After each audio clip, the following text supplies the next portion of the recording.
सभी भाइयों को जय हिंद। मैं उम्मीद करता हूँ आप लोग स्वस्थ होंगे, मस्त होंगे। आज हम देखेंगे मूल विधि का प्रैक्टिस नंबर 34। तो चलिए शुरू करते हैं। पहला क्वेश्चन हम देखते हैं। सर्वजन सुखाय की भावना से प्रेरित होना लोकहित मामले का प्रमुख लक्षण है। यह अभी निर्धारित किया गया है। जनता बनाम एस एच चौधरी द्वारा, आर बनाम फोर्ड सायर द्वारा, मुंबई कामगार सभा बनाम अब्दुल भाई। विकल्प डी उपयुक्त में से कोई नहीं। तो विकल्प हमारा इसका सी से हो जाएगा, मुंबई कामगार सभा बनाम अब्दुल भाई। ठीक क्या था? सर्वजन सुखाय की भावना से प्रेरित होना लोकहित मामले का प्रमुख लक्षण है। यह मुंबई कामगार सभा बनाम अब्दुल भाई मामले में अधिनिर्धारित किया गया था। क्वेश्चन नंबर 2 देखते हैं। कंप्यूटर अपराध करने वाले व्यक्ति कैसे होते हैं? सुशिक्षित व पेशे में दक्ष, प्रशिक्षित, पर्यवेक्षक और प्रेरणा प्राप्त, अशिक्षित किंतु ट्रेनिंग प्राप्त।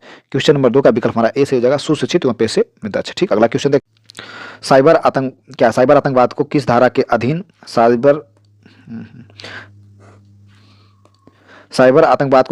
अधीन असमनीय अपराध घोषित किया गया है? धारा 75 में, धारा 76 में, धारा 77 में, धारा 78 में, विकल्प डी धारा 77 के ए में। विकल्प इसका डी हो जाएगा, धारा 77 के ए में। सूचना प्रौद्योगिकी अधिनियम 2000 की धारा 77 के ए में साइबर सूचना आतंकवाद को असमनीय अपराध घोषित किया गया। क्वेश्चन नंबर 4 देखते हैं। साइबर अपराध सूचना प्रौद्योगिकी अधिनियम 2000 की किन धाराओं में विस्तारित है? धारा 76 से लेकर के 100 तक। विकल्प 2 धारा 65 से लेकर 74 तक। विकल्प सी धारा 35 से लेकर 70 तक। विकल्प डी धारा 35 से लेकर 75 तक। तो 4 इसका सही हो जाएगा।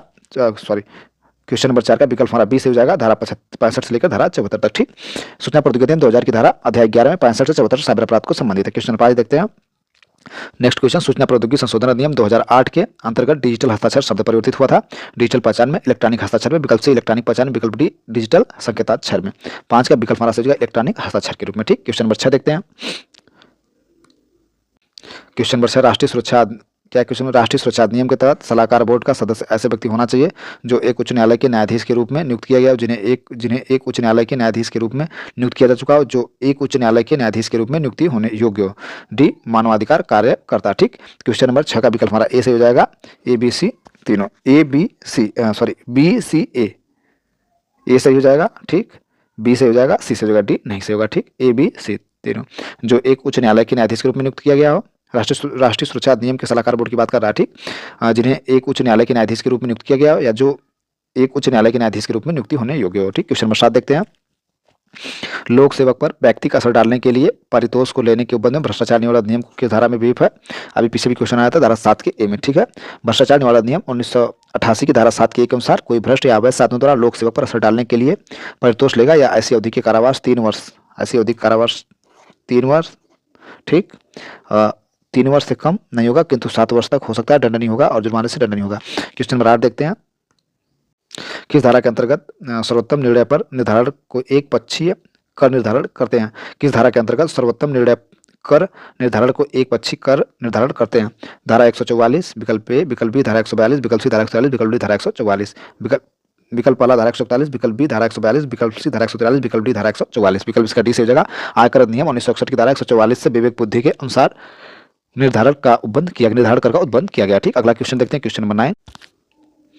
राज्य सूचना आयुक्त की नियुक्ति कौन करता है? राज्यपाल करते, राज्य सरकार करते, केंद्र सरकार के राष्ट्रपति। जब राज्य की बात करी जा रही है तो राज्य सूचना आयुक्त की नियुक्ति राज्यपाल करेंगे। ठीक, विकल्प इसका एक से हो जाएगा।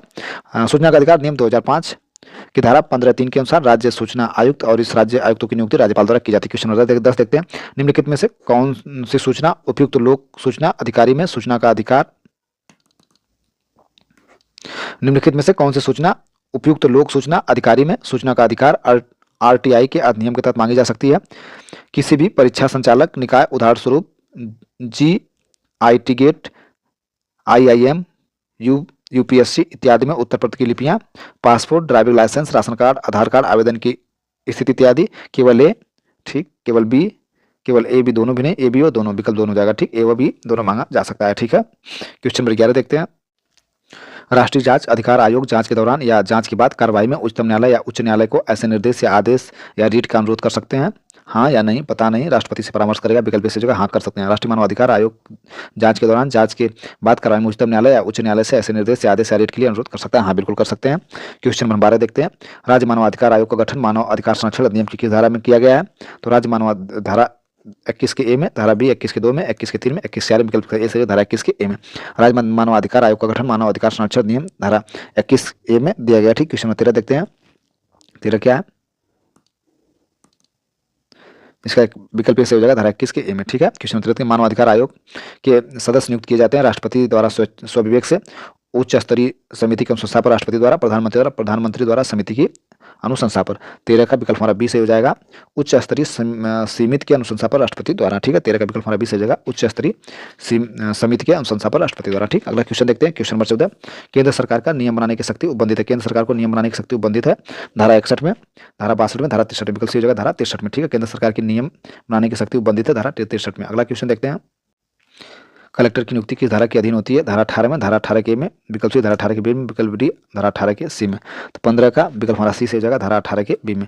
कलेक्टर की नियुक्ति किस धारा के अधीन हो सकती है, 18 के बी में। ठीक है, वन्य जीव संरक्षण अधिनियम 1992 की धारा 88 के बी के अंतर्गत कलेक्टर की नियुक्ति की जाती है। क्वेश्चन नंबर 16 देखते हैं, वर्तमान समय में वन्य क्षेत्र उसे कहा जा सकता है जहां प्रकृति में मानव क्रियाओं द्वारा परिवर्तित हुआ 50% से अधिक, 50% से कम, 75% से कम, 25% से कम। 16 का विकल्प हमारा बी से हो जाएगा 50% से कम। कैसे, वर्तमान समय में वन्य जीव क्षेत्र कहा जा सकता है जहां प्रकृति में मानव क्रियाएं द्वारा 50% से कम परिवर्तन हुआ हो। ठीक, क्वेश्चन नंबर 17 देखते हैं, पर्यावरण संरक्षण अधिनियम में न्यायालय अपराधों का संज्ञान कब ले सकेगा। अपराध पर संज्ञान परिवाद पर हो, केंद्र सरकार से सलाह से, राज्य सरकार की सलाह से, उपरोक्त में से कोई नहीं। 17 का विकल्प हमारा इस जगह अपराध पर संज्ञान परिवाद पर हो। ठीक है,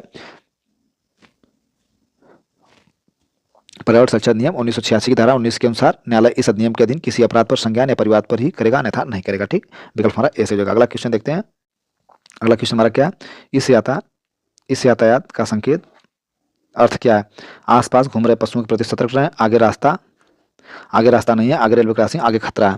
18 का विकल्प हमारा डी से हो जाएगा आगे खतरा है। ठीक है, आगे खतरा है। अगला क्वेश्चन देखते हैं, यातायात नियमों को लागू करने का दायित्व निम्नलिखित में से किस पे होता है। जनता पर, चालक पर, पुलिस पर, यात्री कर्मी पर। 19 का विकल्प हमारा बी से हो जाएगा पुलिस पर। ठीक, क्वेश्चन नंबर 20 देखते हैं, मोटर वाहन अधिनियम के अंतर्गत अस्थायी पंजीकरण का उपबंध किया गया धारा 43 में, बी विकल्प धारा 44 में, सी विकल्प धारा 47 में, डी विकल्प धारा 51 में।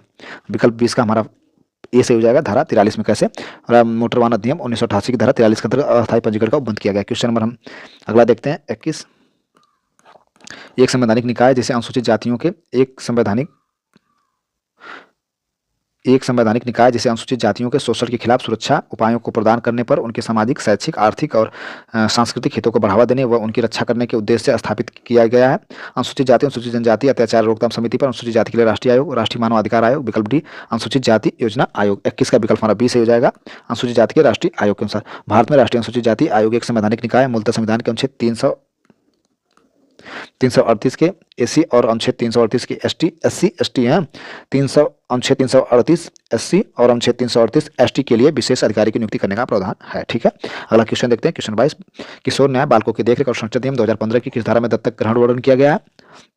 धारा 55 में, बी धारा 58 में, सी धारा 52 में, विकल्प डी धारा 56 में। विकल्प डी से हो जाएगा धारा 56 में। किशोर न्याय बालकों की देखरेख संरक्षण अधिनियम 2015 की धारा 56 में दत्तक ग्रहण करने का वर्णन किया गया। क्वेश्चन नंबर 23 देखते हैं, तो इसका घरेलू हिंसा से महिला संरक्षण अधिनियम के अंतर्गत संरक्षण अधिकारी द्वारा सद्भावपूर्वक की गई कार्रवाई के अंतर्गत कारित संभाव्य नुकसान के लिए संरक्षण का प्रावधान है। धारा 35 में, धारा 36 में, सी धारा 37 में, डी धारा 38 में। तो 23 का विकल्प हमारा ए से हो जाएगा धारा 35 में। ठीक है, घरेलू हिंसा से महिला संरक्षण अधिनियम 2005 की धारा 35 के अनुसार संरक्षण अधिकारी के विरुद्ध किसी ऐसी चीज के लिए जिसे इस अधिनियम में या उसके अधीन बनाए गए किसी नियम के अधीन सद्भाव में किया गया हो अथवा किए जाने का असित हो, कोई वाद, अभियोजन या अन्य न्यायिक कार्रवाई की जाएगी। ठीक, क्वेश्चन नंबर 24 देखते हैं, रिमांड किसे कहते हैं। थाने में गिरफ्तार 24 घंटे के लिए पूछताछ अभियुक्त की गिरफ्तारी के। तो पहला विकल्प ये देखते हैं, रिमांड किसे कहते हैं। थाने में गिरफ्तारी से 24 घंटे में की गई पूछताछ, अभियुक्त की गिरफ्तारी के 24 घंटे के बाद न्यायालय में प्रस्तुत कर पूछताछ की गई मांगी गई अनुमति। ए और बी दोनों। तो 24 का विकल्प हमारा सी से हो जाएगा ए और बी दोनों। ठीक, क्वेश्चन 25 देखते हैं, एक संज्ञेय अपराध बिचौली है न्यायिक मजिस्ट्रेट प्रथम श्रेणी द्वारा, न्यायिक मजिस्ट्रेट,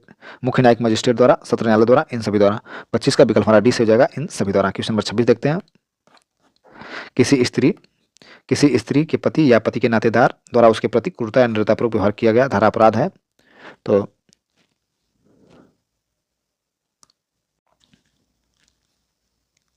किसी स्त्री के पति या पति के नातेदार द्वारा उसके प्रति क्रूरता या निर्दयतापूर्वक व्यवहार करना भारतीय न्याय संहिता धारा 85 के अंतर्गत अपराध है। ठीक है, देखते हैं इसका विकल्प, धारा 85 के तहत अपराध है। ठीक,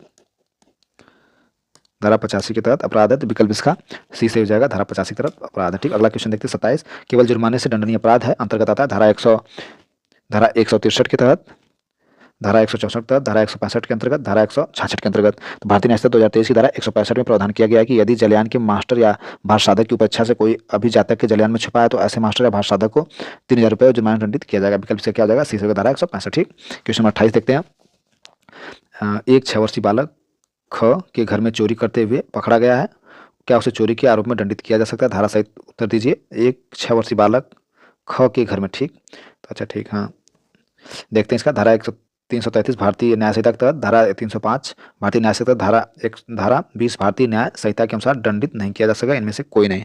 28 का विकल्प हमारा सी से हो जाएगा, क्योंकि 6 वर्ष का बालक है, 7 वर्ष तक के दिया था। धारा 20 न्याय भारतीय न्याय संहिता के अनुसार दंडित नहीं किया जा सकेगा, विकल्प इसका सी से हो जाएगा। देख लेते हैं। भारतीय न्याय संहिता 2023 की धारा 20 के अनुसार 7 वर्ष से कम आयु के शिशु या द्वारा किया गया कार्य अपराध नहीं है, अतः ख के घर में जो बालक चोरी करता है उसकी उम्र 6 वर्ष है, इसलिए उसे चोरी के आरोप में दंडित नहीं किया जाएगा। क्वेश्चन नंबर 29 देखते हैं। सत्य कथन चुनिए। सुधारात्मक सिद्धांत जो तुलनात्मक रूप से एक आधुनिक संकल्पना है। बी, सुधारात्मक सिद्धांत का लक्ष्य चिकित्सीय व्यक्ति उपचार है। सुधारात्मक सिद्धांत के अंतर्गत कारागार एक सुधार केंद्र है। उपरोक्त सभी कथन सत्य है, तो विकल्प इसका डी से हो जाएगा। उपरोक्त कथन सभी सत्य हैं। क्वेश्चन नंबर 30 देखते हैं। राष्ट्रीय सुरक्षा कानून में कौन सी बृहद शक्ति प्रदत्त की गई है? संदेह के आधार पर गिरफ्तारी, गोली मार देने का आदेश, एवं भी दोनों, डी उपरोक्त में से कोई नहीं, तो विकल्प इसका ए से हो जाएगा। संदेह के आधार पर गिरफ्तारी, ठीक। क्वेश्चन नंबर 31 देखते हैं। भ्रष्टाचार निवारण अधिनियम के अधीन दंडनीय अपराध के आरोपी व्यक्ति प्रतिरक्षा पक्ष के लिए समझ साक्षी होगा। उपबंधित है धारा 21 में, बी विकल्प धारा 25 में, विकल्प सी धारा 29 में, विकल्प धारा डी विकल्प धारा 20 में, विकल्प का ए से हो जाएगा धारा 21 में, ठीक है। भ्रष्टाचार निवारण 1988 धारा 21 अनुसार व्यक्ति सक्षम साक्षी होगा, ठीक है। अभियुक्त व्यक्ति सक्षम साक्षी होगा, ठीक। क्वेश्चन 32 देखते हैं। 32 का घरेलू हिंसा संबंधित मामलों में न्यायालय द्वारा पारित आदेश की प्रतियां प्रदान की जाएगी निःशुल्क, न्यूनतम लागत पर 100 रुपये की राशि पर, इनमें से कोई नहीं। 32 का विकल्प हमारा इस जगह निःशुल्क। घरेलू हिंसा संबंधित न्यायालय द्वारा पारित आदेश की प्रतियां प्रदान की जाएगी निःशुल्क, ठीक। क्वेश्चन 33 देखते हैं। अनैतिक व्यापार या निवारण अधिनियम 1956 की कौन सी धारा पैसावृत्ति कराने के लिए व्यक्ति को लेना उत्प्रेरित करना या उपाक्त करने से संबंधित है? धारा 4 में, धारा 5 में, विकल्प सी धारा 6 में, विकल्प डी धारा 3 में। 33 का विकल्प हमारा 20 से हो जाएगा धारा 5 में, ठीक है। क्वेश्चन नंबर 34 देखते हैं। दहेज प्रतिषेध अधिनियम 1961 की किस धारा के अंतर्गत दहेज लेना, दहेज देना या लेने के करार को न्यून होना घोषित किया गया? धारा 4 के अंतर्गत, धारा 5 के अंतर्गत, सी विकल्प धारा 6 के अंतर्गत, विकल्प डी धारा 7 के अंतर्गत। 34 का विकल्प होना धारा 5 के अंतर्गत, ठीक। क्वेश्चन 35 देखते हैं। भारत में महिलाओं की खराब दशा के लिए कौन जिम्मेदार है? पुरुष प्रधान समाज, दहेज प्रथा, बाल विवाह, विधवा पुनर्विवाह। 35 का विकल्प हमारा डी से हो जाएगा विधवा पुनर्विवाह। भारत में महिला खराब दशा के लिए कौन जिम्मेदार है? विधवा पुनर्विवाह। देखते हैं। विधवा पुनर्विवाह महिलाओं की स्थिति को सुधारने हेतु ईश्वरचंद्र विद्यासागर के परिणाम स्वरूप 1856 में विधवा पुनर्विवाह अधिनियम पारित हुआ, किंतु इसके विपरीत दहेज प्रथा, बाल विवाह एवं पुरुष प्रधान अभी समाज में भारत महिलाओं की खराब दशा के लिए जिम्मेदार है। तो कौन जिम्मेदार नहीं है? कौन जिम्मेदार नहीं है? तो विधवा पुनर्विवाह जिम्मेदार नहीं है, ठीक है। महिलाओं की खराब दशा के लिए पुरुष प्रधान समाज भी जिम्मेदार है, दहेज प्रथा भी जिम्मेदार है, बाल विवाह, विधवा पुनर्विवाह जिम्मेदार नहीं है, विकल्प का डी से जाए। क्वेश्चन नंबर अगला देखते हैं। भारतीय साक्ष्य अधिनियम 2023 की धारा 5 संबंधित है मौखिक साक्ष्य से, दस्तावेजी साक्ष्य से, लोक दस्तावेज से, साक्ष्यों की परीक्षा से। 36 का विकल्प हमारा 20 से हो जाएगा दस्तावेजी साक्ष्य से, ठीक है। कैसे? भारतीय साक्ष्य 2023 की धारा अध्याय 4 से दस्तावेजी साक्ष्य से संबंधित है। क्वेश्चन 37 देखते हैं। भारतीय न्याय संहिता 2023 की धारा 2 के 3 के अनुसार बालक से विपरीत है। 16 वर्ष से कम आयु का व्यक्ति, 18 वर्ष से कम आयु का व्यक्ति, 12 वर्ष से कम आयु का व्यक्ति, विकल्प डी 12 वर्ष से कम आयु का व्यक्ति। 37 का विकल्प हमारा कौन सा? 20 से होगा 18 वर्ष से कम आयु का व्यक्ति, ठीक है। अगला क्वेश्चन देखते हैं। 37 का विकल्प 20 होगा। अगला क्वेश्चन देखते हैं। भारतीय न्याय संहिता 2023 की किस धारा में यह उपबंधित है कि न्यायालय के निर्णय या आदेश के अनुसार अनुसरण में किया गया कार्य अपराध नहीं होगा? धारा 14 में, धारा 15 में, धारा 16 में, विकल्प डी धारा 17 में। 38 का विकल्प हमारा सी से हो जाएगा धारा 16 में, ठीक है। भारतीय न्याय संहिता 2023 की धारा 16 में प्रावधान किया गया कोई बात अपराध नहीं है, न्यायालय के निर्णय आदेश के अनुसार में किया गया हो। तो धारा 39 देखते हैं। सहायक लोक अभियोजक की नियुक्ति करता है, धारा 18 में, विकल्प बी धारा 19 में, विकल्प सी धारा 19 में, विकल्प डी धारा 21 में। तो 39 का विकल्प हमारा बी से हो जाएगा धारा 19 में, ठीक है। भारतीय सुरक्षा न्याय संहिता 2023 की धारा 19 के तहत सहायक लोक अभियोजक की नियुक्ति की जा सकती है। इसका दोनों हो सकता है, क्योंकि दोनों में बी में भी 19 दिया, सी में भी 19 दिया, ठीक है। भारतीय न्याय सुरक्षा संहिता 2023 के संयुक्त विचारण का प्रावधान किया गया है धारा 320 में, धारा 324 में, धारा 343 विकल्प ए धारा 300, विकल्प ए धारा 230 में, विकल्प बी धारा 240 में, विकल्प सी धारा 243 में, विकल्प डी धारा 245 में। 40 का विकल्प हमारा सी से हो जाएगा धारा 243 में। क्या है? भारतीय नागरिक सुरक्षा संहिता 2023 की धारा 243 में विचरण की प्रक्रिया से संबंधित है, ठीक। प्रैक्टिस नंबर हमारा 34 समाप्त हुआ। सभी भाइयों को थैंक यू, धन्यवाद। आप लोग वीडियो देखिए और अच्छे से करिए। मैं इसको टेलीग्राम चैनल में अपडेट कर दे रहा हूँ, PDF को भी सभी, ठीक। थैंक यू, धन्यवाद।